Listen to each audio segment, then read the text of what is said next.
Let's look at the farmer's side, though, because that's, I say again, Mr. Sunak, this was a stunt, by the way. This was a stunt, so that he could get his pictures taken with Caleb, the tractor driver. Liz Webster is a farmer in Wiltshire and chairs Save British Food. Were you there yesterday, Liz Webster? Good morning. Good morning, Nick. No, I wasn't invited. Why were you not there? If you run something called Save British Food, and by the way, do you mind if I ask, what do you farm? We've got beef and arable. OK, so you're a beef and arable farmer in Wiltshire. You chair Save British Food, but you weren't on the list. I find that rather surprising.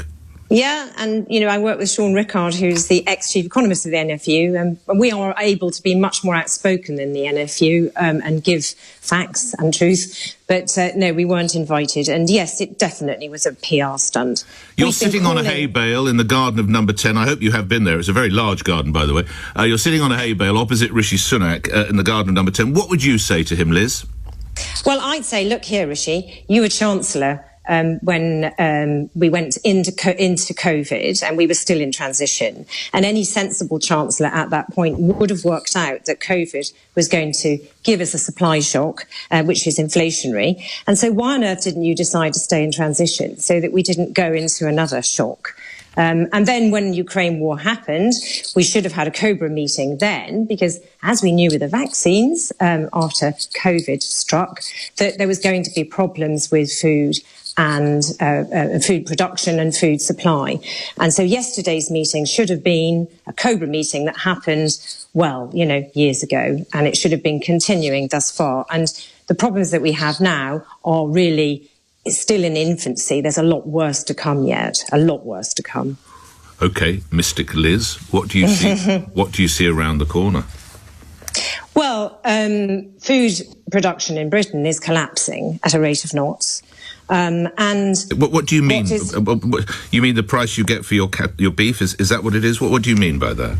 No, we're all producing less food. I mean, we're being incentivised to do that, Nick. I mean, if you're not paying subsidies, food subsidies, if you're paying farmers money to go into environmental schemes, they're going to take that at the moment because the risks are so great in producing food. If you're paying, we've been paying 30% inflation on input costs, and if you don't know what you're getting on when that product suddenly gets on the supermarket shelves, then you're not going to take that risk. So if they're offering you a scheme for 5 years to grow flowers, then you're going to choose to do that, or you're going to get out of it. And so many dairy farmers, and as you've seen, egg farmers and many pig farmers have already come out of it. I spoke to a cucumber grower yesterday who is really in the most terrible situation. There is no help for them. It's just all hot air. And ultimately, it's all very well saying, oh, you farmers have had it good for too long. This is your food, If you eat, you are in agriculture. And if we're not feeding you, then who's going to feed you? And come this autumn, they're bringing in these import checks for EU imports, and that is only going to inflate prices more and make food more scarce. So my question to Rishi Sunak and the rest of them, I saw George Eustace last week, actually, and asked him this question: who is going to feed the British people? Where is the food going to come from?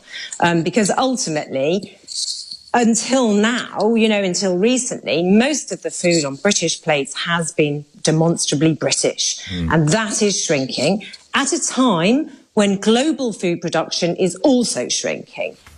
I wish you'd been on that hay bale opposite the Prime Minister. Liz Webster, thank you for your candour of your views. You are a farmer, arable and beef farmer in Wiltshire, and you chair Save British Food.